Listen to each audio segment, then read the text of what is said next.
ভারত তার দেশের শত শত বাংলাভাষী মুসলমানকে বাংলাদেশে বিতাড়িত করছে, এমন তথ্য দিয়েছে আন্তর্জাতিক মানবাধিকার সংস্থা হিউম্যান রাইটস ওয়াচ HRW।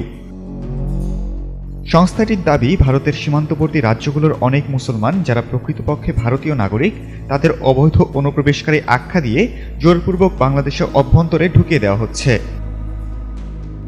সম্প্রতি প্রকাশিত হিউম্যান রাইটস ওয়াচের এক বিস্তারিত প্রতিবেদনে বলা হয়েছে, গত 7 মে থেকে 15 জুন পর্যন্ত ভারত 1,500-এরও বেশি মুসলমান নারী, পুরুষ ও শিশুকে বাংলাদেশে পাঠিয়ে দিয়েছে।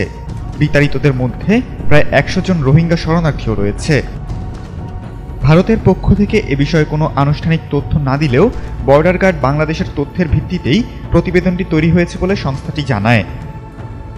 HRW এর এশিয়া বিভাগের পরিচালক ইলেইন পিয়ারসন বলেন, বাংলাভাষী মুসলমানদের যথেচ্ছভাবে দেশ থেকে বের করে দিয়ে ভারতের ক্ষমতাসীন ভারতীয় জনতা পার্টি BJP সরকার বৈষম্যের সংস্কৃতি তৈরি করছে।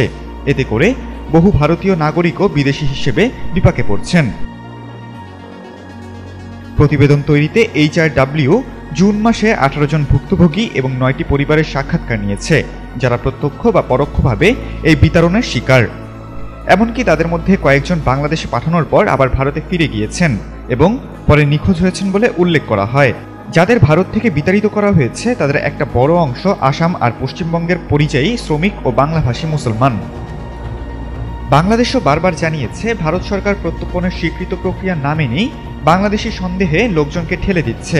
8 মে ঢাকায় ভারতীয় দূতাবাসে পাঠানো এক কূটনৈতিক চিঠিতে বাংলাদেশের পররাষ্ট্র মন্ত্রণালয় জানায়, পুশিন কোনোভাবেই গ্রহণযোগ্য নয়।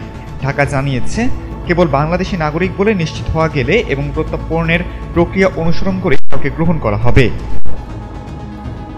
খালিদুল ইসলাম তানভীর, ATN বাংলা।